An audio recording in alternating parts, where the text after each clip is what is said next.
అమ్మగారి పాదపద్మములకు నమస్కరిస్తూ ఇక్కడ విచ్చేసిన అందరికీ నా హృదయపూర్వక అభినందనలు తెలియజేసుకుంటున్నాను. ఇప్పుడు ఒక గంట సేపు మనం రెండు విషయాలపై చర్చిద్దాం. ఒకటి జ్ఞానం గురించి, రెండవది ముక్తి గురించి. ఏది జ్ఞానం, ఏది ముక్తి అనేది. ఏది జ్ఞానము అంటే ఏది తెలుసుకుంటే ఇంకేమీ తెలియకపోయినా పర్వాలేదు, ఏది తెలియకపోతే ఇక మిగిలినవన్నీ తెలిసినా ప్రయోజనం లేదో దాని గురించి తెలుసుకోవటం జ్ఞానం. ఏది జ్ఞానము అంటే నేనెవరు, నా స్వరూపం ఏమిటి, ఇది తెలుసుకోవటమే జ్ఞానం.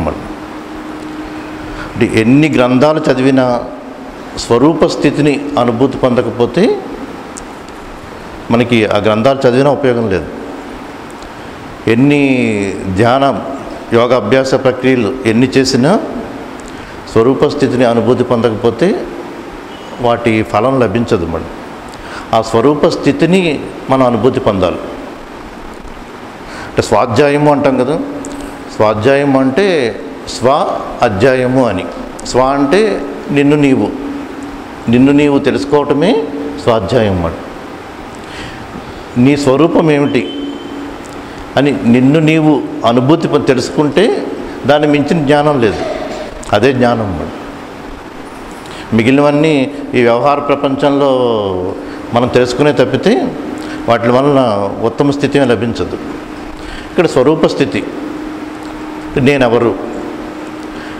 నేనెవరు, నా స్వరూప స్థితి ఏమిటి అంటే ఏ స్థితి అయితే నీవు జీవించి ఉన్నంత వరకు నిత్యంగా సత్యంగా ఉంటుందో అది నీ స్వరూప స్థితి. ఏ స్థితి అయితే నీవు జీవించి ఉన్నంత వరకు నిత్యంగా సత్యంగా ఉంటుందో అది నీ స్వరూప స్థితి. నేనెవరు అనేది, నేను ఏది కాదు అన్నది తెలిసినా మనం ఆ స్థితిని అనుభూతి పొందుతాం. ఈ దేహం మన సాధారణంగా నేనెవరు అంటే ఈ స్థూల దేహం అన్న భావన ఉంటుంది కదా. నేనెవరు అన్నప్పుడు ఈ దేహమా అని ఆలోచిస్తే ఈ దేహం నిత్యం మారిపోతూ ఉంటుంది. బాల్యం, యవ్వనం, వృద్ధాప్యం ఇలా 4 దశలే కాకుండా ప్రతి సంవత్సరం, ప్రతి నెల, ప్రతి వారం, ప్రతిరోజు, ప్రతి గంట, ప్రతి క్షణం ఈ దేహం నిత్యం మారిపోతూ ఉంటుందన్నమాట. మనం మహాసూక్ష్మంగా గమనిస్తే ప్రతి క్షణం కూడా ఎన్నో లక్షల కణాలు పుడతా ఉంటాయి, చనిపోతూ ఉంటాయి, లోపల ఎన్నో మార్పులు జరుగుతూ ఉంటాయి. అంటే నిత్యం మారిపోతూ ఉండేది. ఇది నా స్వరూపం కాదు, నా వాస్తవ స్వరూపం కాదు. ఇక్కడ నేనెవరు అంటే ఏ స్థితి అయితే నిత్యంగా సత్యంగా నేను జీవించి ఉన్నంత వరకు నిత్యంగా సత్యంగా ఉంటుందో అది నా స్వరూప స్థితి. ఈ దేహం నాదే, నేను ఈ దేహం కాదు. ఎందుకంటే ఈ దేహం నిత్యం మారిపోతూ ఉండేది. ఇప్పుడు మన వస్త్రాలు, ఈ వస్త్రాలు నావే, కానీ ఈ దుస్తులు నేను కాదు కదా. ఎంత స్పష్టంగా అర్థమవుతుంది. ఇది మారిపోతూ ఉంటాయి కదా, రోజు మారిపోతూ ఉంటాయి. ఈ వస్త్రాలు నావే, నేను ఈ వస్త్రాలు కాదు కదా. ఎంత తేలిక అర్థమవుతుంది అది. అలాగే ఈ దేహం కూడా నిత్యం మారిపోతూ ఉంటుంది. మరి సూక్ష్మంగా గమనిస్తే అనుక్షణం మారిపోతూ ఉంటుంది. దేహం నాదే, నేను ఈ దేహం కాదు. ఇది మొదటిది. రెండవది మనస్సు. ఇక దేహం నా స్వరూపస్థితి కాదు అనుకున్నప్పుడు ఈ మనసు ఆలోచనలు కూడా నిత్యం మారిపోతూ ఉంటాయి. అనుక్షణం మారిపోతూ ఉంటాయి కదా. ఎప్పటికప్పుడు ఆలోచనలు వస్తూ ఉంటాయి, పోతూ ఉంటాయి. నిత్యం మారిపోతూ ఉండేది ఇది. ఈ మనసు నాదే, నేనీ మనసు కాదు. ఇది రెండవది. ఇది మరి నేనెవరు అంటే ఈ దేహాన్ని, మనస్సుని దాటిన స్థితి ఉంటుంది. దాటిన స్థితి ఉంటుంది. ఆ స్థితిని మనం ఒక 5 నిమిషాల పాటు అనుభూతి పొందుదాం. మనం రోజు ధ్యానంలో అనుభూతి పొందేది ఆ స్థితిని ఎప్పుడు అనుభూతి పొందుతామంటే మనసుని శూన్యం చేసుకుని, మనసుని పూర్తిగా శూన్యం చేసుకుని, అంటే కళ్ళు మూసుకుని మన రోజు ఈ ధ్యానం చేస్తున్నట్టే ముద్రలో కళ్ళు మూసుకుని దేహభావాన్ని వదిలి మనసును శూన్యం చేసుకోవటం. ఇంకా దేహభావాన్ని వదిలిపెట్టాం, ఇంకా దేహభావన ఉండదు, మనసును శూన్యం చేసుకుంటాం. ఇంకా మనసు మీద కూడా దృష్టి ఉండదు, మనసు శూన్యంగా ఉంటుంది. అంటే ఈ దేహం మనసుని దాటిన మౌన స్థితిని అనుభూతి పొందుతాం. అది ఎలాంటిదంటే ఈ దేహం, ఋషులు ఈ దేహాన్ని భూమితో పోలుస్తారు. ఈ భూమి నుంచే కదా దేహం వచ్చింది, స్థూల దేహం. మనం తీసుకునే శ్వాసని వాయువుతో పోలుస్తారు తేలిగ్గా అర్థం అవటానికి. మనస్సుని మేఘాలతో పోలుస్తారు, ఎందుకంటే మేఘాలు వచ్చి వెళ్ళిపోతూ ఉంటాయి. అలాగే మనసు ఆలోచనలు కూడా వచ్చి వెళ్ళిపోతూ ఉంటాయి. గాలి ఎటు వీస్తే అటు మేఘాలు వెళ్తూ ఉంటాయి. మన ఆలోచనలు కూడా ఎటు వస్తే అటు పోతూ ఉంటాయి ఆలోచనలు. ఎక్కువ మేఘాలు ఉంటాయి, తక్కువ మేఘాలు ఉంటాయి. ఎక్కువ ఆలోచనలు ఉంటాయి, తక్కువ ఆలోచనలు ఉంటాయి. ఆనందం వస్తే మేఘాల నుంచి వర్షం వచ్చినట్టుగా, ఉద్రేకం వస్తే మేఘాల నుంచి మెరుపులు ఉరుములు వచ్చినట్టుగా, అలా మనసుని మేఘాలతో పోలుస్తారు అన్నమాట. మేఘాలకి పైనే ఉంది, మేఘాలకు పైన ఆకాశం ఉంది. ఏ మేఘాలు లేని స్థితి ఉంది కదా, ఏ మేఘాలు లేని ఆకాశం. ఏ మేఘాలు లేని ఆకాశం ఎంత నిర్మలంగా ప్రశాంతంగా ఉంటుంది. మనం ధ్యానంలో మనసుని శూన్యం చేసుకున్నప్పుడు ఏ మేఘాలు లేని ఆకాశ స్థితిని అనుభూతి పొందుతాము. అంటే మన అంతరంగంలో ఉన్న ఆకాశ స్థితిని అనుభూతి పొందుతాము. ఇది నేను ఏది కాదు అని తెలుసుకోవడం ద్వారా నా స్వరూప స్థితిని అనుభూతి పొందటం, ఇదొక మార్గం. ఇది రెండవది ఏంటంటే గమనించబడేది ఏది కూడా నేను కాదు. గమనించబడేది అంటే బాహ్య ప్రపంచం గమనించబడుతూ ఉంటుంది. ఇది నేను కాదు కదా. ఈ దుస్తులు గమనించబడతాయి, ఇది నేను కాదు కదా. ఈ దేహం గమనించబడుతుంది, ఇది నేను కాదు. ఈ మనసు ఆలోచనలు మనం గమనించవచ్చు కదా, గమనిస్తూ ఉంటాం కదా. ఇది గమనించబడేది మనసు. ఈ మనసు గమనించబడేది, ఇది నేను కాదు. నిత్యం మారిపోతూ ఉంటుంది. మరి నేనెవరు? నేను ఈ మనస్సుని దేహాన్ని గమనించేవాడను. ఈ దేహం మనసుకి అతీతంగా ఉన్న స్వరూపాన్ని, నేను సాక్షి స్వరూపాన్ని అన్న భావన మనం ఏర్పరచుకోవాలన్నమాట. అదే జ్ఞానం. నేను ఈ మనస్సుని దేహాన్ని గమనించేవాడను, మనస్సుని దేహాన్ని బాహ్య ప్రపంచాన్ని గమనించేవాడను. ఇప్పుడు ధనుర్ధారి అంటారు, అంటే ధనస్సును ధరించిన వాడని. ఇప్పుడు ధనుర్ధారి అంటే ధనస్సును ధరించినవాడు. అందుకని ధనస్సు అతను కాదు కదా. ధనస్సును పట్టుకున్నాడు, ధనస్సును ధరించాడు, అంతేకాని ధనస్సు అతను కాదు కదా. మురళీధరుడు అంటారు, అంటే వేణువుని మురళిని పట్టుకున్నాడు, అంతేకాని మురళి అతను కాదు కదా. ఎంత స్పష్టంగా అర్థమవుతుంది. ఈ వస్త్రాన్ని ధరించాం, ఈ వస్త్రం నేను కాదు కదా. అలాగే ఈ దేహాన్ని నేను ధరించాను, ఈ దేహాన్ని దేహదారి, ఈ దేహాన్ని ధరించాను, నేను ఈ దేహం కాదు. ఈ మనస్సుని ధరించాను, నేను ఈ మనస్సు కాదు. నేనెవరు అంటే నేను గమనించేవాడను. అంటే ఈ మనస్సుని దేహాన్ని బాహ్య ప్రపంచాన్ని గమనించేవాడను అన్న భావన మనకి స్పష్టంగా ఏర్పడాలన్నమాట. ఇప్పుడు ధ్యానంలో మనం మనసును శూన్యం చేసుకుని ఆకాశ స్థితిని అనుభూతి పొందుతాం.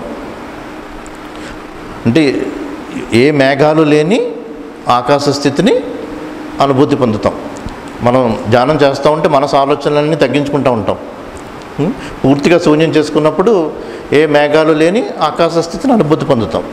మన అంతరంగ ఆకాశం అది. ధ్యానం ఒక మార్గం ఆ ఆకాశ స్థితిని అనుభూతి పొందటానికి. ధ్యానం అనేది ఒక మార్గం.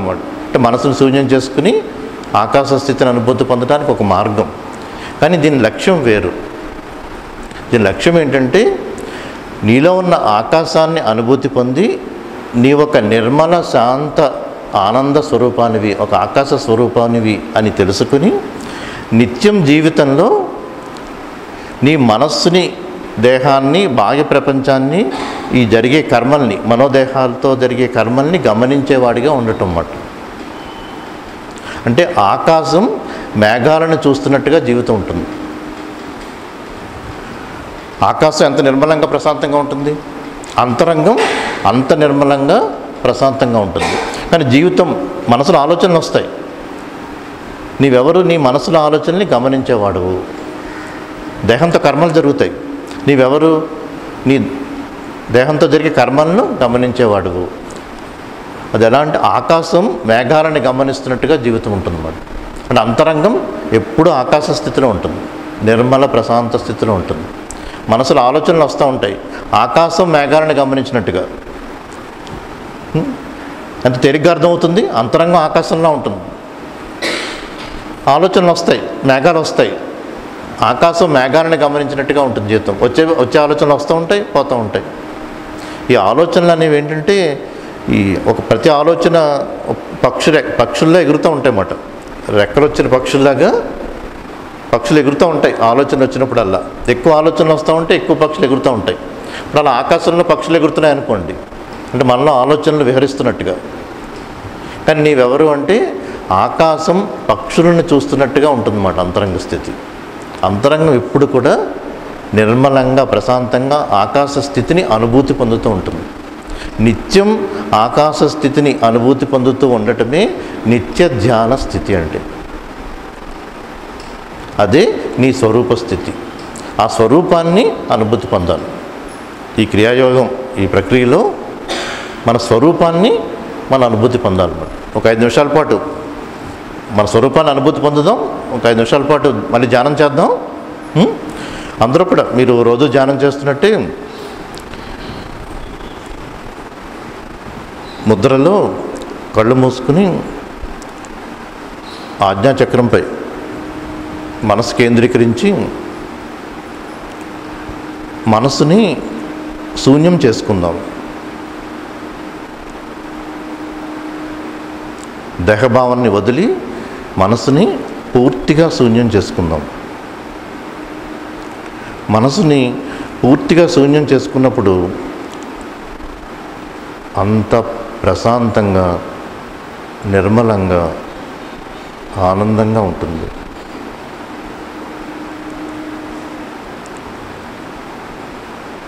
ధ్యానము అంటే చిత్తవృత్తులను నిరోధించుకోవటం, మనస్సుని శూన్యం చేసుకోవటం. అలా మనస్సుని శూన్యం చేసుకోవటం ద్వారా స్వరూప స్థితిని అనుభూతి పొందుతాం. యోగ చిత్తవృత్తి నిరోధ. చిత్తవృత్తులను నిరోధించుకోవటమే యోగము అంటే. అలా మనసుని శూన్యం చేసుకోవడం ద్వారా తదా ద్రష్ట స్వరూపేవ స్థానం అంటే స్వరూప స్థితిని అనుభూతి పొందుతాం.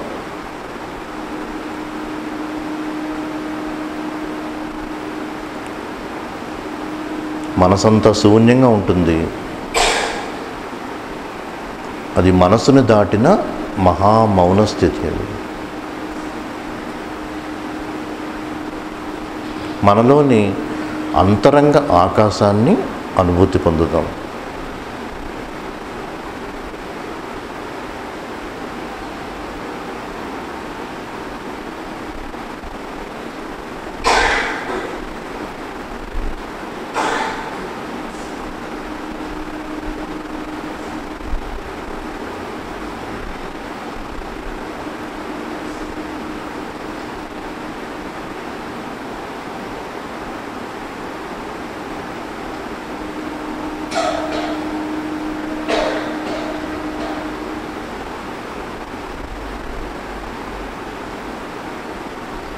ఆ ఆకాశ స్థితి మన స్వరూప స్థితి, మన సహజ స్థితి, మన స్వస్థితి, మన స్వగృహం, మన ఉనికి, మన మూలం, మన కేంద్రం, మన అస్తిత్వం అది. ఆ అస్తిత్వం యొక్క పరిమళమే దివ్యత్వము అంటే. అలా అంతరంగ ఆకాశాన్ని అనుభూతి పొందుతూ నేను అన్న భావాన్ని వదిలేస్తే మహాకాశాన్ని అనుభూతి పొందుతాం. అనంతంగా ఉన్న ఆకాశాన్ని అనుభూతి పొందుదాం.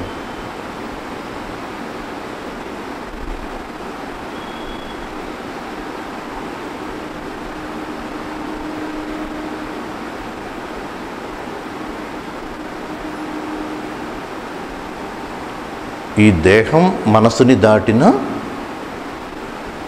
ఆకాశ స్థితే మన స్వరూప స్థితి. ఆ స్థితిని అనుభూతి పొందుతున్నప్పుడు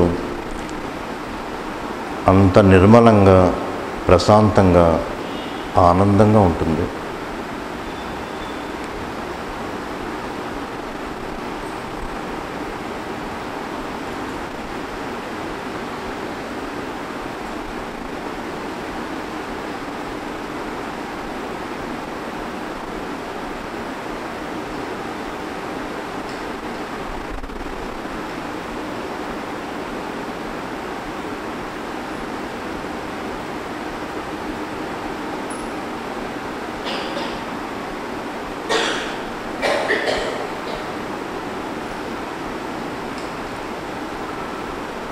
నేనెవరు అంటే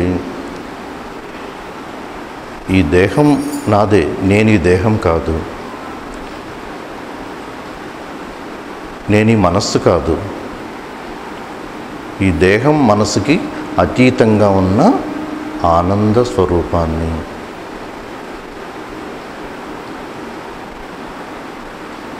విశుద్ధ బోధ కైవల్య సాక్షి స్వరూపాన్ని. నేనెవరు అంటే ఈ మనస్సుని, దేహాన్ని గమనించేవాడను.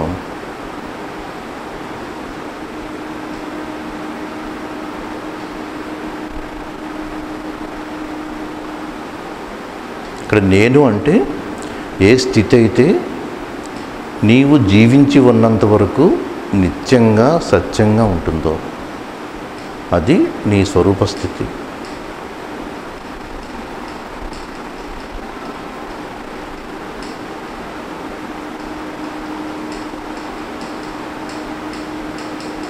దేహం మారిపోతూ ఉంటుంది, మనస్సు, ఆలోచనలు మారిపోతూ ఉంటాయి. కానీ ఆ స్థితిలో, ఆ ఆనంద స్థితిలో, ఆ ఆకాశ స్థితిలో ఎటువంటి మార్పు ఉండదు. ఇంతకుముందు, ఇప్పుడు, రేపు, కొన్ని సంవత్సరాల క్రితం, ఇప్పుడు కొన్ని సంవత్సరాల తర్వాత ఎప్పుడైనా మనం జీవించి ఉన్నంత వరకు ఆ ఆకాశ స్థితిలో మార్పు ఉండదు. ఆ స్థితి జీవించి ఉన్నంత వరకు నిత్యంగా, సత్యంగా ఉంటుంది. అదే నా స్వరూప స్థితి.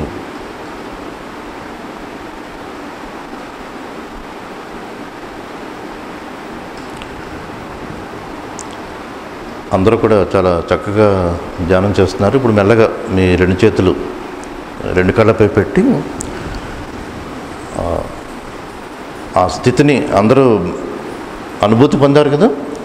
మనసును శూన్యం చేసుకోగానే ఆ స్థితిని అనుభూతి పొందుతాం. ఏ మేఘాలు లేని ఆకాశంలా ఉంటుంది ఆ స్థితి. మనం ప్రతిరోజు రాత్రి నిద్రలో ఆ స్థితికే వెళ్తాం. ప్రతిరోజు గాఢ నిద్రలో ఆ స్థితికే వెళ్తాం. ఆ స్థితి నుంచి ఉదయం మెలకువ రాగానే కొన్ని ఆలోచనలు వస్తాయి. అంటే నీవెవరంటే ఆలోచనల్ని గమనించేవాడవు. దేహంతో కర్మలు జరుగుతూ ఉంటాయి. నీవెవరు అంటే ఆ ఆలోచనల ద్వారా, దేహం ద్వారా జరిగే కర్మలను గమనించేవాడను అన్న భావన స్పష్టంగా ఏర్పడాలన్నమాట. ఇది తెలిస్తే ఇదే జ్ఞానం. ఇది తెలియకుండా ఇంకెన్ని గ్రంథాలు చదివినా ఆ జ్ఞానఫలం లభించదు.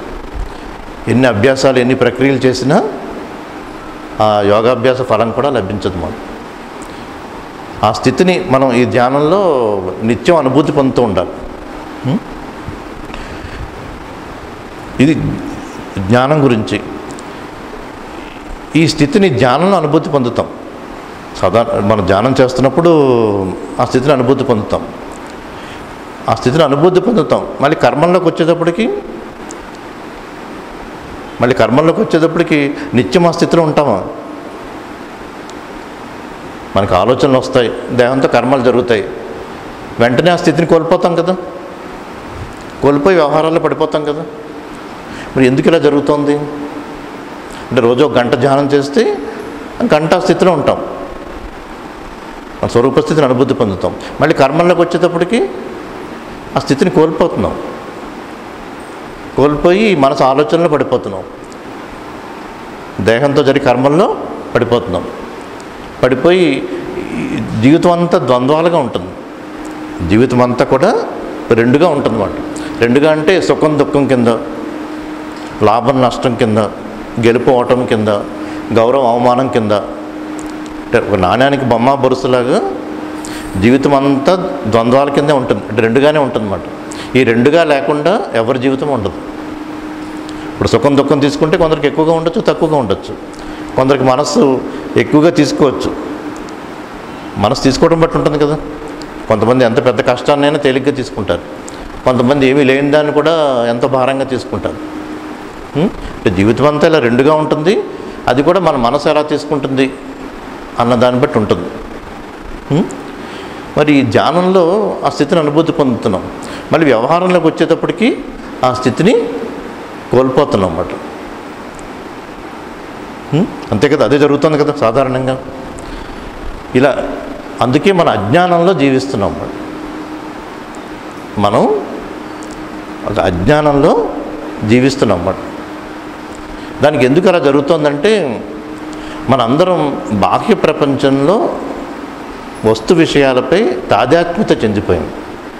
ఆ ఆత్మ వస్తువుని, బంగారం లాంటి ఆ ఆత్మ వస్తువుని బాహ్య ప్రపంచంలోని చిన్న చిన్న విషయాలపై తాకట్టు పెట్టేస్తాం అన్నమాట. తాదాత్మ్యం చెందటం అంటే బాహ్య ప్రపంచంలోని వస్తు విషయాలపై తాదాత్మ్యం చెందిపోయి, అవి దక్కితేనే నేను ఆనందంగా ఉంటాను, అవి దక్కకపోతే నాకు ఆనందం ఎక్కడిది అన్న భావనలోకి వెళ్ళిపోతాం.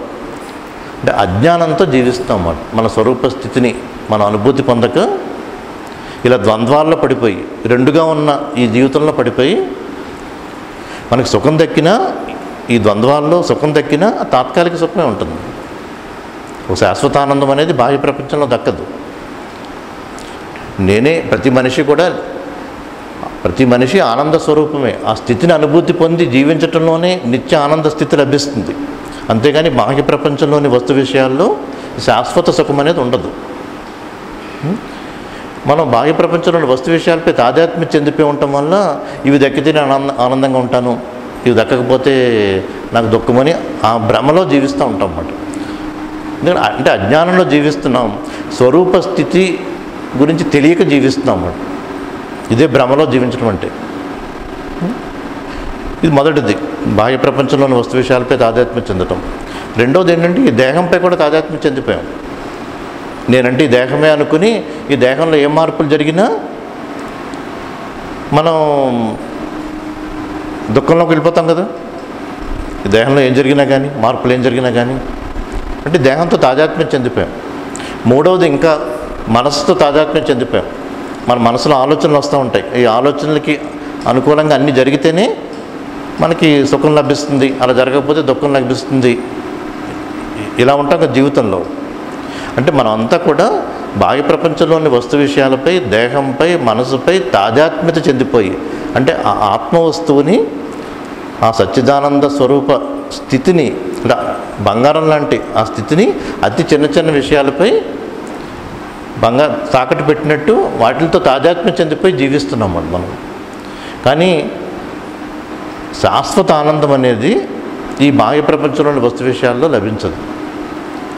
అలాగే దేహంతో తాదాత్మ్యం చెందున్నా, మనసుతో తాదాత్మ్యం చెందున్నా లభించదు అది.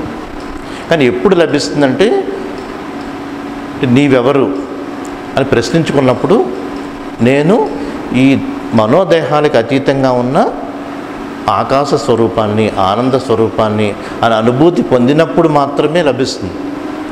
ఇక కర్మల దగ్గరికి వచ్చేటప్పటికి, నేనెవరు అంటే నేను ఈ మనస్సుని గమనించేవాడను, ఈ దేహాన్ని గమనించేవాడను, ఈ మనోదేహాలతో జరిగే కర్మలను గమనించేవాడను అన్న భావనతో ఉండాలి మనం. అంటే ఆకాశం మేఘాలను చూస్తున్నట్టుగా మన ఆలోచనల్ని మనం గమనించే స్థితిలో ఉంటుంది. అప్పుడు దానంతటవే ఈ ఆలోచనలు కూడా తగ్గిపోతాయి. ఎప్పుడైతే మన బాహ్య ప్రపంచంలో తాదాత్మ్యం చెందలేదో, ఈ దేహం మనసుతో తాదాత్మ్యం చెందలేదో, ఇంకా ఆలోచనలు కూడా తగ్గిపోయి ఏది మన జీవితానికి అవసరమో అటువంటి ఆలోచనలు మాత్రమే ఉంటాయి మాట. అప్పుడు మన దగ్గరికి వచ్చిన కర్మలను మాత్రమే మనం జీవిస్తూ ఉంటాం. యదా యత్ కర్తుమాయాతి తత్ కృత్వా తిష్టతః సుఖమని. అంటే యదా యత్ కర్తుమాయాతి అంటే నీ దగ్గరికి వచ్చే కర్మలను మాత్రమే నీవు చేసుకుంటూ సుఖంగా జీవిస్తూ ఉంటాం మనం. ఎప్పుడైతే ఈ మనోదేహాలతో మనం తాదాత్మ్యం చెందలేదో జీవితం ఎలా ఉంటుందంటే ఎప్పుడు సుఖంగా ఉంటాం, ఎప్పుడు ఆనందంగా ఉంటాం మనం. అతను ఎలా ఉంటాడంటే, ఆత్మజ్ఞాని ఎలా ఉంటాడంటే సుఖం అస్తే సుఖంగా ఉంటాడు, సుఖం సేతే సుఖంగా పడుకుంటాడు, సుఖం ఆయాతి యాతిచ సుఖంగా వస్తాడు, సుఖంగా వెళ్తాడు, సుఖం వక్తి సుఖంగా మాట్లాడతాడు, సుఖం భుంక్తే సుఖంగా భోంచేస్తాడు, వ్యవహారేపి శాంతది ఇంతెందుకు అన్ని వ్యవహారాల్లోని సుఖంగా ఉంటాడు. ఆత్మజ్ఞాని స్వరూపస్థితిని అనుభూతి పొందిన ఆత్మజ్ఞాని నిత్యం సుఖంగా ఉంటాడు. ఎందుకంటే ఆ స్వరూపస్థితిని కర్మల్లో కూడా అనుభూతి పొందుతూ ఉంటాడు. మనసు ఆలోచనలు వస్తూ ఉంటాయి, కర్మలు జరుగుతూ ఉంటాయి, కానీ ఇవి ఇలా జరుగుతూ ఉంటాయి, కానీ అంతరంగం నిర్మలంగా ప్రశాంతంగా ఆకాశ స్థితిని అనుభూతి పొందుతున్నమాట. ఒక గృహిణి చూడండి, ఒక గృహిణి అన్ని పనులు చేసుకుంటూ వంట అన్నీ చేసుకుంటూ బిడ్డని మోసుకుంటా, బిడ్డని కట్టుకుని అన్ని పనులు చేసుకుంటుంది అనుకుందాం. పనులన్నీ చేసుకుంటూ ఉంటుంది, వంట అన్నీ చేస్తూ ఉంటుంది. దృష్టి దేని మీద ఉంటుంది? ఓ బిడ్డను మోస్తూ ఉంటుంది, పనులు మాత్రం అన్నీ చేసుకుంటూ ఉంటుంది. ఎన్ని పనులు ఏం చేసుకుంటున్నా దృష్టి దేని మీద ఉంటుంది? బిడ్డ మీద ఉంటుంది కదా. అలా మనం మనసుతో ఆలోచనలు వస్తూ ఉంటాయి, కర్మలు జరుగుతూ ఉంటాయి, కానీ అంతరంగం ఆ స్థితినే అనుభూతి పొందుతూ ఉంటుంది అన్నమాట. నిత్యం ఆ స్థితిని అనుభూతి పొందుతూ ఉంటుంది. ఎందుకంటే అది నీ స్వరూప స్థితి. అతి చిన్న చిన్న విషయాలకి ఆ స్వరూప స్థితిని ఎందుకు కోల్పోవటం? అతి చిన్న చిన్న విషయాలకి నీ ఆనంద స్వరూప స్థితిని ఎందుకు కోల్పోవటం? అలా బాహ్య ప్రపంచంలోని వస్తు విషయాలపై, దేహంపై, మనసుపై తాదాత్మ్యం చెందిపోయి వాటిల్లో మోహంలో పడిపోయి జీవించటమే అజ్ఞానం అని. అదే అజ్ఞానం అని. ఇప్పుడు మోక్షం అంటారు కదా, మోక్షం ఎప్పుడు లభిస్తుందంటే మోహం క్షయిస్తే. మోక్ష అంటే మోహం క్షయించటం. అన్నీ చాలా తేలికైన విషయాలు మరి. ఇప్పుడు చూడండి, ఇలా మనస్సుని దేహాన్ని వేరు చేసుకుని మనసుని శూన్యం చేసుకుని ఆ స్థితిని అనుభూతి పొందటం ఒక క్షణంలో జరిగేది కదా. దానికి ఎన్నో జన్మలు ఎత్తాల్సిన అవసరం లేదు, ఎన్నో సంవత్సరాలు అభ్యాసం చేయాల్సిన అవసరం లేదు, ఎన్నో గ్రంథాలు చదివితే ఆ స్థితి లభిస్తుందని కాదు. మరి ఎంతసేపట్లో ఆ స్థితి లభిస్తుంది? క్షణంలో లభిస్తుంది మాట. ఎప్పుడు లభిస్తుంది? నీ దేహాన్ని మనసుని వేరు చేసుకుని ఆ స్థితిని ఇలా అనుభూతి పొందితే ఆ క్షణమే లభిస్తుంది. క్షణంలో లభిస్తుంది మాట ఆ స్థితి. కానీ తెలుసుకోవాల్సింది ఏంటంటే అది నా స్వరూప స్థితి, ఆకాశంలా నిర్మలంగా ప్రశాంతంగా ఉండే. అంటే మనసుని దాటిన మహామౌనం అది. ఈ మనసుని దాటిన మౌనం, మహామౌనం స్థితి ఇది. అది నా స్వరూప స్థితి అని అనుభూతి పొంది ఆ క్షణం నుంచి అలా జీవిస్తూ ఉంటే మనసులో ఆలోచనలు వస్తూ ఉంటాయి, దేహంతో కర్మలు జరుగుతూ ఉంటాయి, ఏవి జరిగేవి అలా జరుగుతూ ఉంటాయి. అంతరంగం మాత్రం ఆ స్థితిలోనే నిత్యం జీవించినంత వరకు ఉంటుందన్నమాట. ఎంత ఆనందమైన స్థితి అది! అది క్షణంలో లభిస్తుంది అన్నమాట. ఎంతసేపట్లో లభిస్తుందంటే యది దేహం పృథక్కృత్య అంటే ఈ దేహాన్ని నుంచి నీవు వేరు చేసుకుని, అంటే నిన్ను ఈ దేహాన్ని నుంచి వేరు చేసుకుని, అంటే నేను ఈ దేహం కాదు, మనసు కాదు, ఈ మనోదేహాలకు అతీతంగా ఉన్న ఆనంద స్వరూపాన్ని అని ఈ దేహాన్ని నుంచి నీవు వేరు చేసుకుంటే, ఇది దేహం పృథక్కృత్య చితి విశ్రామ్య తిష్టసి నీ చైతన్యంలో విశ్రమిస్తే, ఈ దేహాన్ని నుంచి వేరు చేసుకుని నీ చైతన్యంలో, అంటే మనసును దాటిన మౌనమే ఆ చైతన్య స్వరూప స్థితి, నీ చైతన్యంలో విశ్రమిస్తే అధునైవ సుఖీ శాంతో, అధునైవ అంటే ఈ క్షణం నుంచే, అధునా ఏవ అంటే ఈ క్షణం నుంచే నీకు సుఖము శాంతి లభిస్తుంది. బంధముక్తో భవిష్యసి అన్ని బంధాల నుంచి ముక్తుడైపోతావు, ఇంక బంధం ఏముండదు. సమస్తం అన్ని బంధాల నుంచి క్షణంలో ముక్తుడవుతాం. మరి ఆ స్థితిని అనుభూతి పొంది అది నా స్థితి అని అలా జీవితాంతం ఆ స్థితిని అనుభూతి పొందుతూ మనసు నాకు ఆలోచనలు రాకుండా ఉండవు కదా, దేహం ఉన్న కర్మలు జరుగుతూ ఉంటాయి కదా, అవి జరుగుతూ ఉంటాయి. ఇంక ప్రత్యేకంగా దేనిపై కోరికలు ఉండవు, ఇంక ప్రత్యేకంగా ఇంకేదో సాధిద్దామని. చూడండి దీపం పురుగు, చూడండి దీపంపై పరిగెడుతూ ఉంటుంది పురుగు. ఆ దీపం పురుగుల్లో పరిగెట్టం. అందరూ చూడండి ఒకళ్ళనొకళ్ళు పోల్చుకుంటూ, ఇతరులతో పోల్చుకుంటూ మనం జీవిస్తూ ఉంటాం కదా, ఇంకా పరుగు పందాలు ఉండవు, ఇతరులతో పోల్చుకోవటం ఉండదు. ఇంకా భ్రమల్లో జీవించం. మనం చేసుకునే కర్మలే, ప్రారంభంలో మనం చేసుకునే కర్మల మీదే మన దృష్టి ఉంటుంది. మనం ఇంకా ఎన్నో ఆశలతో జీవించటం, వాటి కోసం పరుగులు పెట్టడం ఇంకేముండదు. ఎందుకంటే వాటిల్లో పొందే సుఖం కన్నా అవి తాత్కాలిక సుఖాన్ని ఇస్తాయి. ఇక్కడ శాశ్వత సుఖం నీలోనే ఉంది. ఆ స్థితిని అనుభూతి పొంది ఆ స్థితిలో జీవించటమే జ్ఞానము అంటే. ఇక రెండవది ముక్తి అంటే ఏమిటండి? సాధారణంగా ముక్తి అంటే ఏదో దేహం చాలించాక ముక్తి అని ఒక భావన ఉంటుంది, అంటే విదేహ ముక్తి అని, అంటే దేహం చాలించాక ముక్తి అని ఒక భావన ఉంటుందన్నమాట. కానీ ఋషులు చెప్పిన ముక్తి అంతా ఏమిటంటే జీవన్ముక్తి అంటే జీవించి ఉండగానే ముక్తిని పొందటం. మరి ముక్తి అంటే దేని నుంచి ముక్తి అంటే మనందరం కూడా ఈ మనోదేహాల పంజరంలో బంధింపబడి ఉన్నాం. ఈ మనోదేహాల పంజరంలో పక్షి చూడండి బంధింపబడి ఉంటుంది. ఈ పక్షి కూడా మనోదేహాల పంజరంలో బంధింపబడి ఉంది. ఎందుకంటే మనసుతో తాదాత్మ్యం చెంది ఉంది, దేహంతో తాదాత్మ్యం చెంది ఉంది, ఈ బంధంలోనే ఉండిపోతుంది అన్నమాట. దీని నుంచి విముక్తి. ఇప్పుడు ముక్తి అంటే మనోదేహాల పంజరంలో బంధింపబడి ఉన్న స్థితి నుంచి విముక్తి. మనందరం ఈ మనోదేహాల చెరసాలలో బంధింపబడి ఉన్నాం, దాని నుంచి విముక్తి. ఇక్కడ ముక్తి అంటే ద్వంద్వాల నుంచి ముక్తి. జీవితం అంతా ద్వంద్వాల కింద ఉంటుంది కదా, రెండుగా ఉంటుందని చెప్పుకున్నాం కదా. అంటే లాభం నష్టం, గౌరవం అవమానం, గెలుపు ఓటమి, సుఖం దుఃఖం, ఇలాగే జీవితం సాగుతూ ఉంటుంది. కానీ మనం సుఖం దక్కితే మనం అనుకున్నది జరిగితే ఆనందంగా ఉంటాం, జరగకపోతే దుఃఖంలో ఉంటాం. ఇలా అందరి మీద పెత్తనం చేద్దాం అనుకుంటాం, చేయగలిగితే గెలుపుగా ఉంటుంది, చేయలేకపోతే ఓటంలో ఉంటుంది. అంత గౌరవం పొందాం అనుకుంటూ ఉంటాం, అవమానం దక్కితే తట్టుకోలేము. ఇలాగే జీవితం అంతా సాగుతూ ఉంటుంది కదా. అంతా ఇలా ద్వంద్వాలుగా సాగుతూ ఉంటుంది. ఈ ద్వంద్వాల నుంచి విముక్తి. ముక్తి అంటే ఈ ద్వంద్వాలు అంటే జరుగుతూ ఉంటాయి. లాభం వచ్చేటప్పుడు లాభం వస్తుంది, నష్టం వచ్చేటప్పుడు నష్టం వస్తుంది. ఇలా గౌరవం అవమానం అనేది అందరూ సమాజంలో వస్తూ ఉంటాయి, పోతూ ఉంటాయి. కానీ వాటి వల్ల మన అంతరంగ స్థితిలో ఏ మార్పు లేకుండా అంతరంగం నిత్యం ఆనంద స్థితిని అనుభూతి పొందుతూ ఉంటే ఈ ద్వంద్వాల నుంచి మనం ముక్తిని పొందినట్టు మాట. ఈ ద్వంద్వాల నుంచి ముక్తే విముక్తి అంటే. అతని స్థితి ఎలా ఉంటుందంటే, ఇప్పుడు వ్యాపారం చేసినా వ్యాపారంలో జరుగుతూ ఉంటుంది. లాభం వచ్చేటప్పుడు లాభం వస్తుంది, నష్టం వచ్చేటప్పుడు నష్టం వస్తుంది.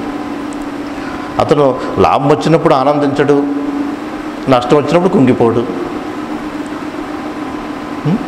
నైవ ప్రార్థయతే లాభం, నాకు నిత్యం నాకే లాభం రావాలని ప్రార్థన చేయడు. వచ్చేది వస్తుంది, తన కర్మల మీద దృష్టి పెడతాడు. నాలాభే నాను శోచతి అంటే ఇంకా నష్టం నాకు రాకూడదు, నేను ఒక్కడినే లాభం పొందాలి, ఇతరులు ఏమైపోయినా అవ్వాలని ఆ భావన ఉండదు అతనికి. ఎందుకంటే నిత్యం తన స్వరూపస్థితిని అనుభూతి పొందే సాక్షి స్వరూపస్థితి, ఆ స్థితిని అనుభూతి పొందుతూ ఉంటాడు. కర్మలు జరుగుతూ ఉంటాయి, వ్యాపారం జరుగుతూ ఉంటుంది, వచ్చే లాభం వస్తుంది, నష్టం వస్తుంది. ఎందుకు నష్టం వస్తుందో చూసుకుని మళ్ళీ కర్మలు చేసుకుంటా కర్మలు సాగిస్తూ ఉంటాడు అన్నమాట. అంతేకాని నాకే లాభం రావాలి అని లాభం రావాలని నిత్యం ప్రార్థన చేస్తూ ఉంటాడు. కర్మల మీద దృష్టి పెడతాడు. దృష్టి కర్మల మీద పెట్టాలన్నమాట. అదే కర్మయోగం అంటే. ఫలితాన్ని ఆశించకుండా కర్మల మీద దృష్టి పెడతాం. నష్టం వచ్చిందనుకోండి, ఎందుకు నష్టం వచ్చిందని వెంటనే కుంగిపోకుండా మళ్ళీ మనం కర్మలు చేస్తూ ఉంటాం అన్నమాట. అందుకని అతనికి లాభం మీద దృష్టి ఉండదు, నష్టం మీద దృష్టి ఉండదు. లాభం వస్తే సంతోషపడిపోడు, నష్టం వస్తే కుంగిపోడు. నిత్య తృప్తితో జీవిస్తూ ఉంటాడు అన్నమాట. నిత్య తృప్తితో జీవిస్తూ ఉంటాడు. ఇక్కడ నిత్య తృప్తితో జీవించడం అనేది ముఖ్యమైనది. ఎంత ధనం సంపాదించారు, ఎవరికి ఎంత ధనం ఉంది అనేది ముఖ్యం కాదు, ఎవరు ఎంత తృప్తితో జీవిస్తున్నారు అనేది ముఖ్యం అన్నమాట. అంటే ఎప్పుడు నిత్య తృప్తి లభిస్తుంది? స్వచ్ఛమైన ఇంద్రియాలతో అంటే మనం నిద్ర లేచినప్పుడు ఇక్కడ స్వచ్ఛమైన ఇంద్రియాలతో అంటే వర్తమానంలో జీవిస్తూ ఉంటాయి. నిత్యతృప్తి ఎప్పుడు లభిస్తుందంటే వర్తమానంలో జీవిస్తూ ఉంటేనే లభిస్తుంది. అది ఎలా అంటే మనకి గతపు ఆలోచనలన్నీ మనసులో పేరుకుపోయి ఉంటాయి. ఈ మనం అందరం కూడా గతంలో జీవిస్తూ ఉంటాం. మన ఈ క్షణం ఇలా ఉన్నాం అనుకుంటాం, కానీ మన మనసంతా గతపు ఆలోచనతో నిండిపోయి ఉంటుంది. మనంతా గతంలో జీవిస్తున్నాం. శరీరం ఇలా ఉంటుంది వర్తమానంలో, కానీ చాలా ఆలోచనలు గతానివన్నీ నిండిపోయి ఉంటాయి. లేదు భవిష్యత్తుపై ఆశల ఊహలతో జీవిస్తూ ఉంటాం అన్నమాట. మనసంతా వాటితో నిండిపోతుంది. అందుకే ఎక్కడ తృప్తి అనేది లభించదు. గతపు ఆలోచనలన్నీ పక్కకి తీసి భవిష్యత్తుపై కూడా ఎన్నో ఆశల ఊహలతో జీవించకుండా కేవలం వర్తమానంలో మనం చేస్తున్న కర్మల మీద దృష్టి పెట్టాలి. అది నిత్య వర్తమానంలో జీవించటం అంటే.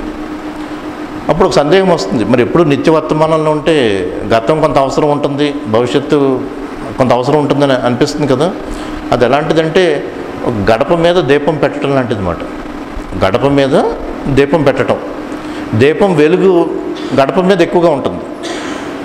దీపం వెలుగు మొత్తం అంతా గడప మీద ఉంటుంది కదా, కానీ కొంత వెలుగు బయట పడుతుంది, లోపల పడుతుంది కదా.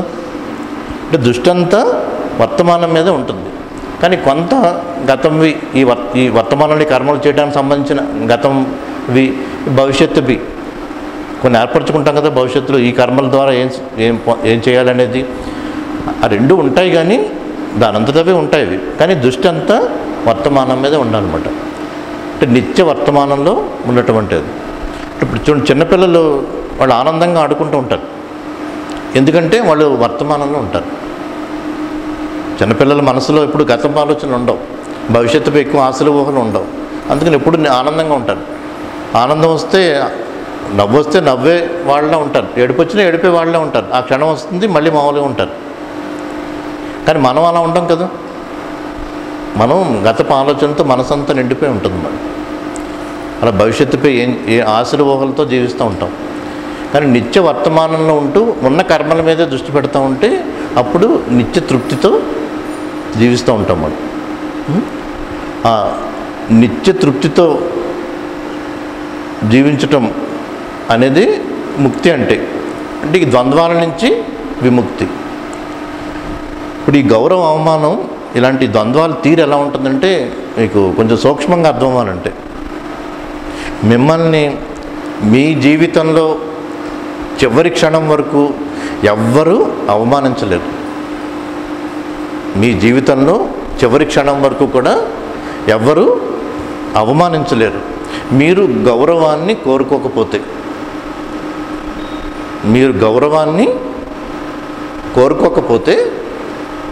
మిమ్మల్ని ఎవరు అవమానించలేరు. మిమ్మల్ని ఎవరన్నా అవమానిస్తున్నట్టుగా మీకు అనిపించిందంటే మీరు గౌరవాన్ని కోరుకుంటున్నారని. మీరు అసలు గౌరవాన్నే కోరుకోవట్లేదు అనుకోండి, ఇంకా ఏది అవమానం కనిపించదు కదా. మీకు ఏదైనా అవమానం అనిపిస్తుందంటే గౌరవాన్ని కోరుకుంటున్నారని అర్థం అక్కడ. అంతరంగం గౌరవాన్ని కోరుకుంటుంది. అందుకని ఏదైనా జరిగినప్పుడు అవమానం అనిపిస్తుంది. మీరు అసలు గౌరవాన్ని కోరుకోకపోతే ఎంత తేలికైన స్థితి అది. నాకు ఏ గౌరవం వద్దు అనుకుంటే ఇంక అవమానం అనేది ఉండదు. మిమ్మల్ని ఎవ్వరూ ఓడించలేరు. మీకు జీవితంలో అసలు ఓటమి అనేది ఉండదు. మీరు గెలవాలని కోరుకోకపోతే, అసలు గెలవాలన్న ఆలోచన లేకపోతే అసలు ఓటమి అనేది ఉండదు. కుటుంబాలు అంతా పెత్తనం అని ఉంటుంది కదా, మనం పెత్తనం చేయాలని ఉంటుంది. అదే గెలుపంటే. గెలుపంటే ఆటలాడేసి ఆ గెలుపని కాదు. జీవితంలో ఇతరుల ఆలోచనలు మనం ప్రభావితం చేయగలుగుతూ ఉంటే మనం గెలుపొందినట్టు. మన ఆలోచన తగినట్టు వాళ్ళు లేకపోతే మనం ఓటమి పాలైనట్టు అలా మనం భావాలు ఏర్పడిపోతూ ఉంటాయి. కానీ అసలు గెలవాలన్న దృష్టే లేకపోతే, అసలు పెత్తనం చేయాలనో గెలవాలనో అసలు దృష్టే లేకపోతే అసలు ఓటమి అనేది ఉండదు. చూడండి, జీవితం అంతా అసలు ఓటమి అనేది ఉండదు. అసలు ఓటమి అనేది ఉండదు గెలవాలని కోరుకోకపోతే. అసలు నేను పెత్తనం చేయాలనో గెలవాలనో ఇతరులను మార్చాలనో అసలు ఈ ఆలోచన లేకపోతే అసలు ఓటమి అనేది ఉండదు. అసలు గౌరవం పొందాలి అని అసలు భావన లేకపోతే అసలు అవమానమే ఉండదు. మరి జరుగుతాయి కదండి, నాకు ఆ భావన లేదు. మనం ఏంటంటే మనసు అంత తేలికేంది కాదు కదా, మనసు అంత తేలికేం పట్టుబడదు. నాకు ఏం గౌరవం పొందాలని నాకేం లేదండి, నేను అలా ఏం ఆలోచించను, అయినా అవమానాలను ఎదుర్కొంటున్నాను అని అనిపిస్తుంది కదా. అంటే గౌరవం నువ్వు అంతరంగంలో కోరుకుంటున్నావు. అంటే సూక్ష్మంగా ఆలోచించుకోవాలి. కావాలంటే మనసుకి పరీక్ష పెట్టుకోవాలన్నమాట. నన్ను ఎవరన్నా తిడితే, ఇంట్లోకి వెళ్ళగానే అందరూ అవమానిస్తే నా మనసు ఎలా తీసుకుంటుంది అని పరీక్ష పెట్టుకుంటే, ఓ మెట్టు దిగి పరీక్షలు పెట్టుకుంటూ ఉండాలి. మనం పెట్టుకుంటే తెలుస్తుంది. నన్ను ఎవరన్నా తిడితే, లేదా ఏదన్నా ఇంట్లో వాళ్ళు అవమానించినా, ఎవరు బయటకు వెళ్ళినప్పుడు అవమానించినా నా మనసు ఎలా తీసుకుంటుంది. తీసుకున్నప్పుడు అది ఎవరి మనసుని బట్టి వాళ్ళు ప్రవర్తిస్తూ ఉంటారు. మన అందరి మనసులకి గౌరవం ఇవ్వాలి. ఇప్పుడు సాక్షి స్వరూప స్థితి అంటే ఆ స్థితిలో ఉంటూ ఏకత్వాన్ని అనుభూతి పొందుతాం. ఏకత్వం అంటే అందరూ ఒకటే అని, సమస్త జీవరాశులు సమస్త విశ్వం అంతా ఒకటే అన్న అనుభూతి. అది అంతా ఒక్కటే అని అనుభూతి. అది ఇంకా అంతా ఒకటైనప్పుడు ఎవరు గెలుపొందినట్టు, ఎవరు ఓడినట్టు? ఇదంతా నా మనసు అయినప్పుడు, నాతో పాటుగా ఇదంతా నా మనసు అయినప్పుడు, ఇప్పుడు ఎవరైనా నన్ను అవమానించినా నా మనసులో ఒక భాగం ఇంకో భాగాన్ని అవమానిస్తున్నట్టు, ఎవరన్నా పొగిడినా నా మనసులో ఒక భాగం నా మనసులో ఇంకొక భాగాన్ని పొగుడుతున్నట్టు. అంతా నా మనసులోనే. అంతా ఒక్కటైనప్పుడు ఇంక ఇవేమి ఉండవు. వేరు వేరు అనుకుంటేనే మనకి ఇవన్నీ వస్తాయి. ఇప్పుడు తండ్రి కొడుకు ఆడుకుంటారు. కొడుకు గెలుస్తాడు అనుకుందాం, కొడుకు గెలుస్తాడు ఆటలో.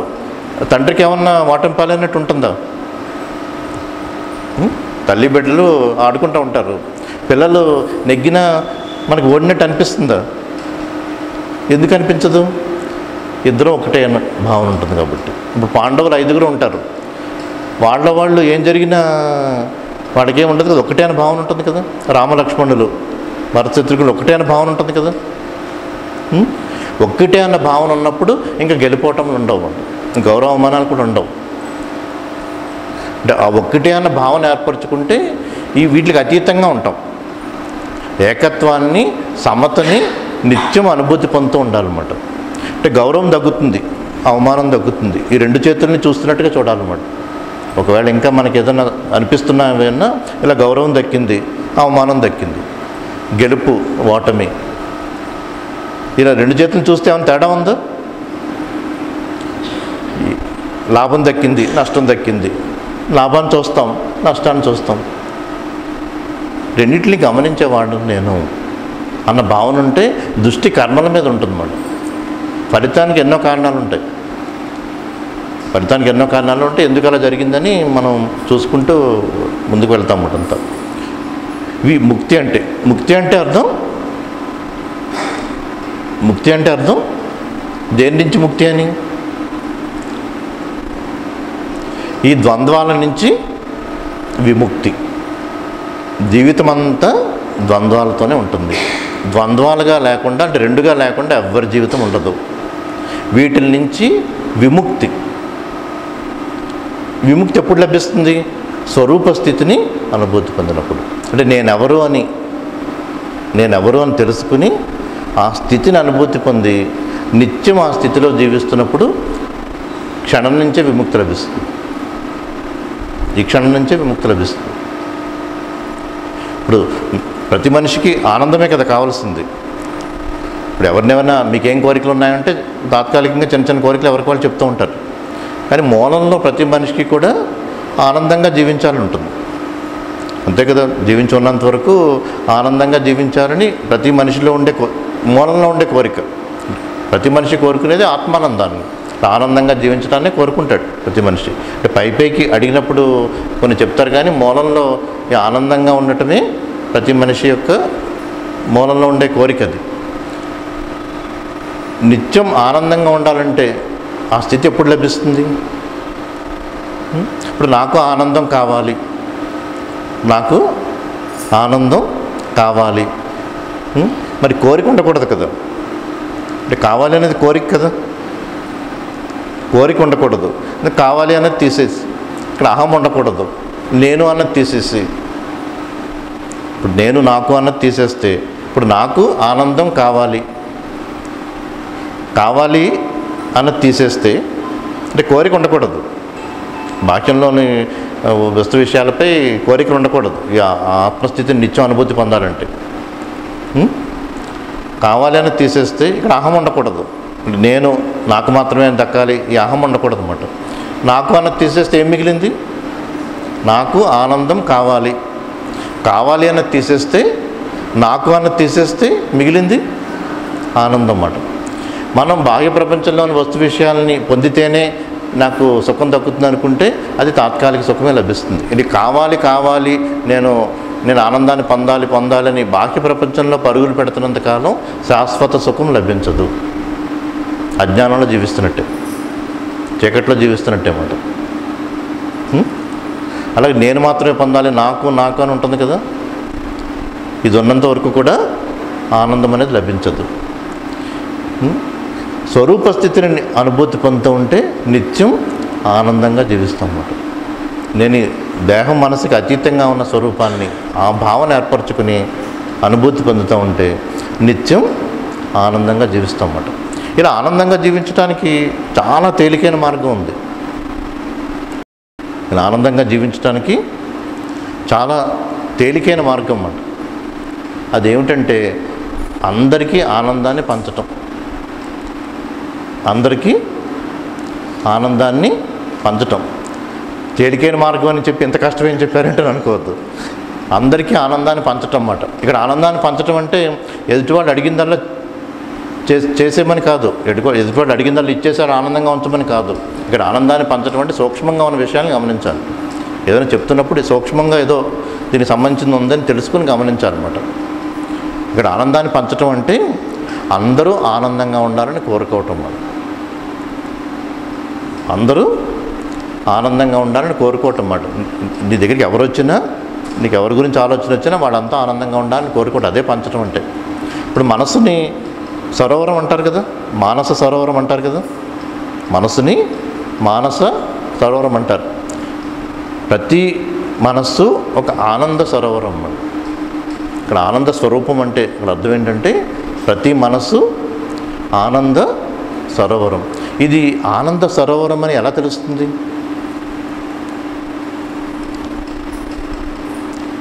ఇప్పుడు మీరు ఎవరైనా అడగొచ్చు, ఇది వినటానికి బాగానే ఉందండి, కానీ నా మనసు ఎండిపోయిన చెరువులా ఉంది అని అనిపించవచ్చు కదా. ఎలా తెలుస్తుంది?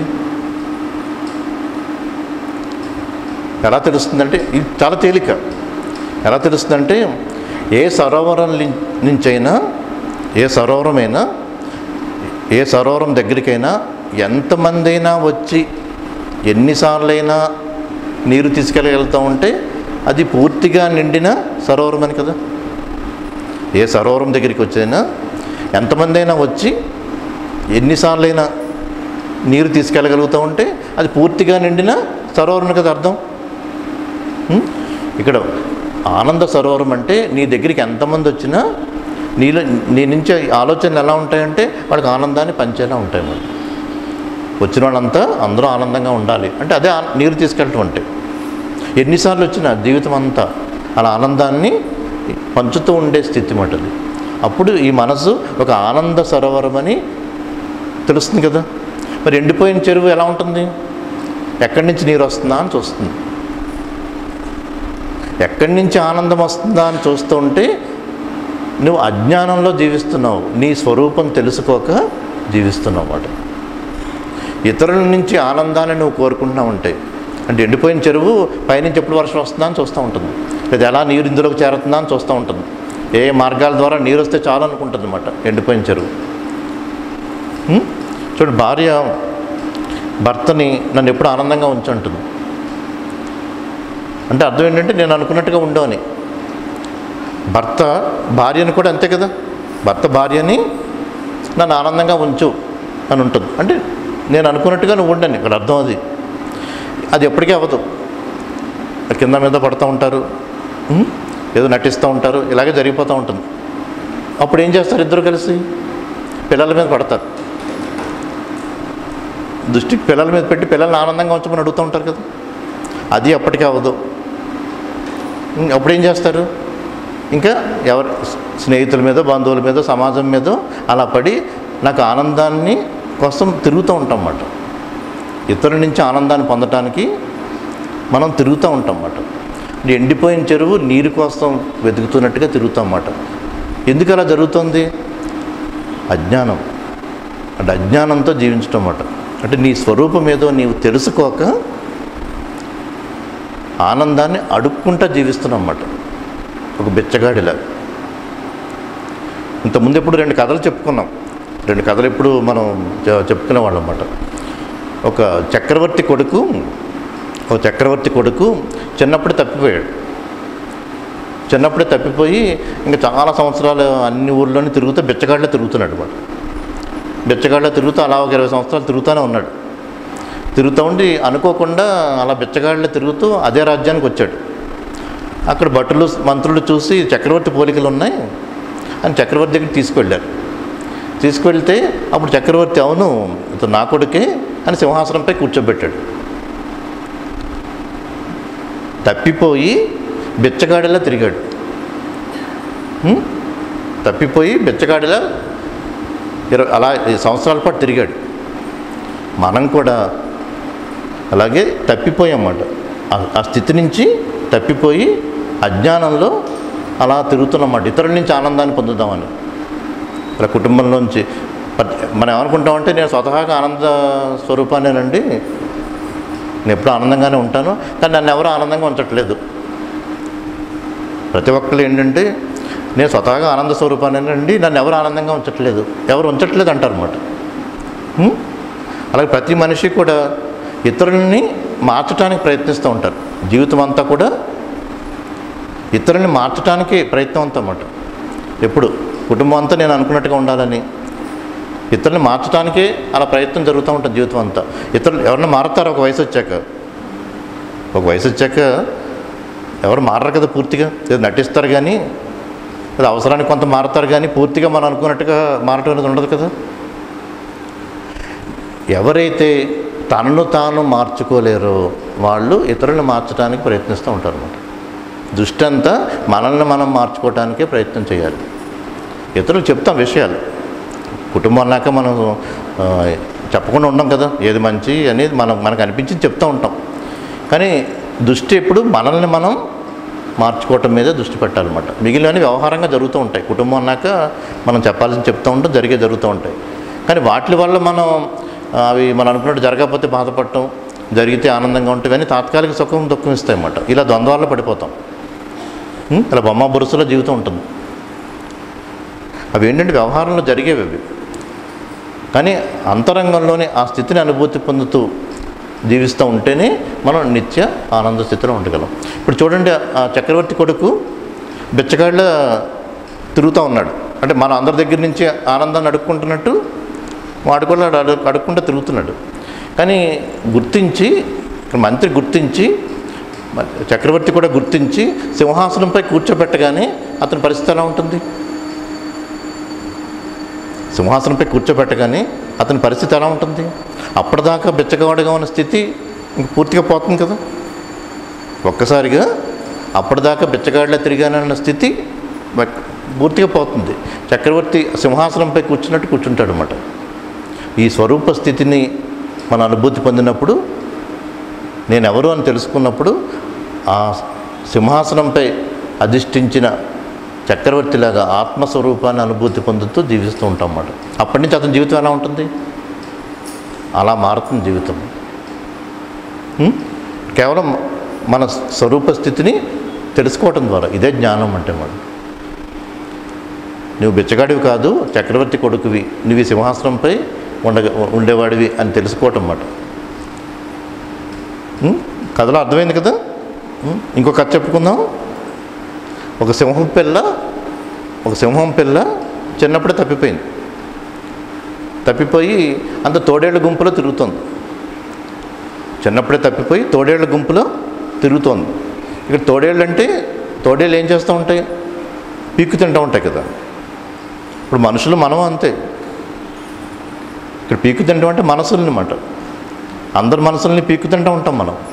కొంచెం తక్కువగా ఎక్కువగా ఇలా ఉండాలి, అలా ఉండాలి, అది ఇచ్చేద్దాం, వాళ్ళకి ఇష్టమైనవి అని చెప్తా, వాళ్ళకి ఇష్టం లేనివి, ఇలా మనసులతోనే, ఇలా అందరి మనసులతోని పొద్దున్న లేచినప్పటి నుంచి ఇంక అందరి మనసుల్ని, ఆడు మన మనసుల్ని, మన వాళ్ళ మనసుల్ని ఒక రకంగా మార్చుకుంటూ ఉందామని ఇలా పీకుతుంటూ ఉంటాం అన్నమాట.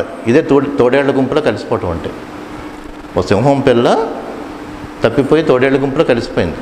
అలా చాలా నాళ్ళు అయిన తర్వాత ఆ సింహం పిల్లని చూసి ఆ తండ్రి సింహం, నువ్వు తోడేళ్ల గుంపుకి చెందిందానివి కాదు అంటే నమ్మకపోతే ఒక సరోవరం దగ్గర తీసుకువెళ్ళి ప్రతిబింబాన్ని చూపిస్తుందన్నమాట. చూడు నువ్వు నేను ఎలా ఉన్నాము అని ప్రతిబింబాన్ని చూసి, అవును నేను సింహం పిల్లే అని తెలుసుకుని ఆ సింహంతో పాటు వెళ్ళిపోతుంది, ఆ తోడేళ్ల గుంపుని వదిలించుకుని. అలా తెలియగానే తోడేళ్ల గుంపుని వదిలించేసుకుంది. ఆ స్థితిని అనుభూతి పొందగానే ఇంకా అన్నీ తగ్గిపోతాయి. ఇతరులకి మనం అన్నీ జరుగుతాయి. కుటుంబంలో అన్నాక అన్నీ మనం మాట్లాడేవి, ఎలా ఉండాలనుకునేవి అన్నీ జరుగుతూ ఉంటాయి. కానీ నీవెవరు అంటే నీ మనసులోని ఆలోచనల్ని, ఈ దేహంతో జరిగే కర్మల్ని గమనించేవాడవు. అంతరంగం ఎప్పుడు ఆధ్యాత్మిక సింహంలా ఉంటుందన్నమాట, ఒక ధ్యాన సింహంలా ఉంటుందన్నమాట. అంతరంగం ఎప్పుడు అలా ప్రకాశవంతంగా ఆ స్థితిలో ఉంటుంది. ఈ రెండు కథల్లోని అర్థం అది. అసలు ధ్యానం అంటే ఏమిటంటే, సాధారణంగా మనందరికీ ధ్యానం అంటే, ఇప్పుడు ఈ విషయాలన్నీ కూడా విషంతో ఉంటాయి. విషయం అని విషయాలన్నిటిలోని అన్ని విషంతో ఉంటాయి. అంటే అవి నేను కాటేస్తాయి, నీకు ఎప్పటికప్పుడు ఇబ్బంది కలగజేస్తాయి ఈ విషయాలన్నీ అని. ఇక్కడ విషంతో ఉంటాయంటే అర్థం అన్నీ కాటేసిన సర్పాల్లో ఉంటాయి అన్నీ కాబట్టి ఎప్పటికప్పుడు కాటేస్తాయని. ఇప్పుడు బాగానే జరుగుతుంది అనుకున్నా కానీ ఏదో సమయంలో కాటేసేవి ఇవన్నీ. అంటే కుటుంబంలోనో మన సమాజంలోనో ఏం చూసినా ఇవన్నీ ఎప్పటికప్పుడు కాటేసేవి అన్నట్టు ఉంటాయన్నమాట ఇప్పుడున్న ప్రపంచంలో. కానీ ఎప్పుడు కాటేస్తే తెలియదు. అందుకని ఈ విషయాలన్నీ విషంతో కూడున్నాయి అంటారు. ఆ విషయం అని. కానీ ఈ ధ్యానంలోకి ఎప్పుడు వస్తాం? ఈ విషయాలన్నీ మనం భయపెడతా ఉంటాయి. మన కుటుంబంలో జరిగే విషయాలన్నీ మనం భయపెడతా ఉంటాయి కదా. ఎలా అంటే మీద పడిపోతున్నాయి మన మీద అనిపిస్తుంది. అంటే పులుల్లాగా మీద పడిపోతున్నాయి అని అనిపిస్తుంది మనకి. ఈ విషయాలనే పులుల ధాటికి భయపడి, ఇప్పుడు చూడండి మనం ఈ అడవిలో వెళ్తూ ఉంటాం, పులులన్నీ మీద పడుతూ ఉంటాయి. ఏం చేస్తాం? ఏదో గుహలోకి పారిపోతాం కదా. మన అడవిలో వెళ్తున్నప్పుడు పులులు మీద పడతాయి అనుకున్నప్పుడు ఒక గుహలోకి వెళ్ళిపోతాం కదా. అలాగే మనం ఈ ధ్యానంలో ఈ విషయాలనే పులుల ధాటికి భయపడి బుద్ధి గుహలోకి పారిపోతున్నాము. ఈ విషయాలనే పులుల ధాటికి భయపడి ఈ బుద్ధి గుహలోకి కళ్ళు మూసుకుని ఈ విషయ ప్రపంచాన్ని మర్చిపోయి వదిలేసి అలా మనసును శూన్యం చేసుకుని బుద్ధి గుహలోకి లోపలికి వెళ్ళిపోయి ప్రశాంతంగా అక్కడ కూర్చుంటున్నాం. మరి ఆ గుహల్లోకి వెళ్ళిపోయాడు పులుల ధాటికి భయపడి. మరి గుహలోంచి బయటకు వచ్చాక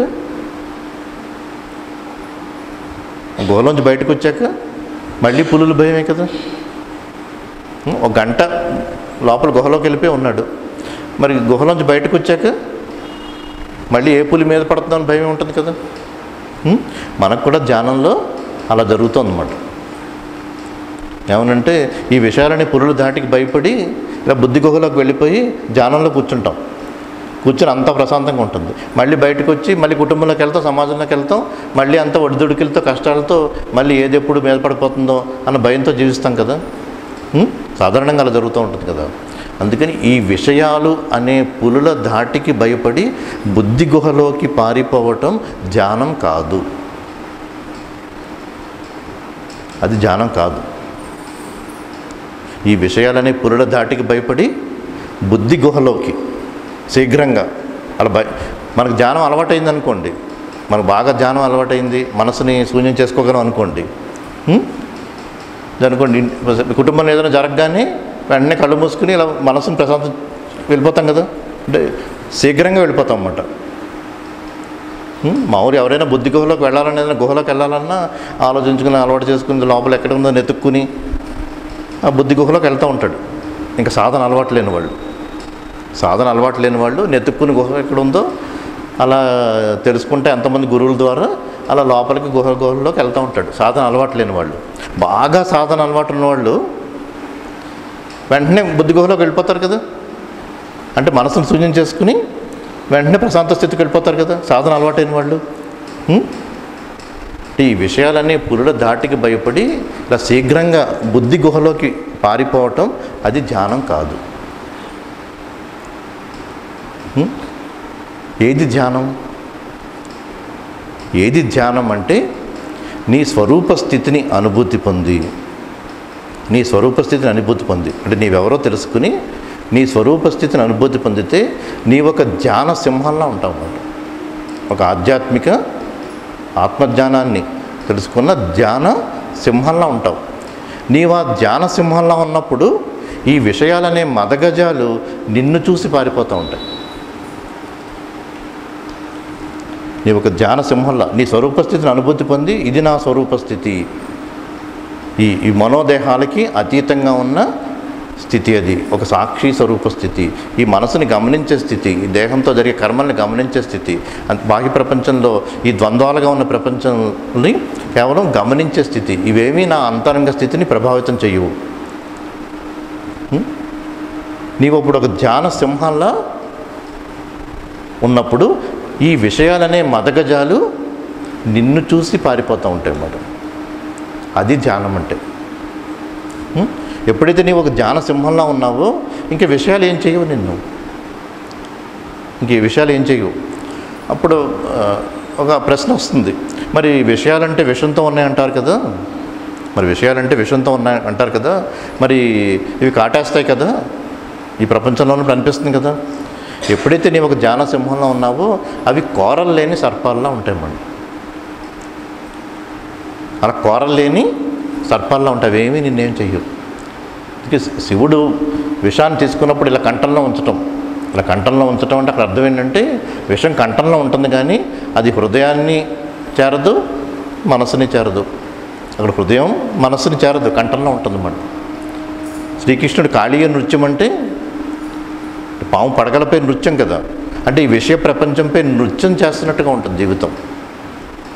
నువ్వు ఒక ధ్యాన సింహంలో ఉన్నప్పుడు నీ స్వరూపస్థితిని అనుభూతి పొందుతూ నిత్య ఆనందంతో జీవిస్తూ ఉంటే ఈ విషయ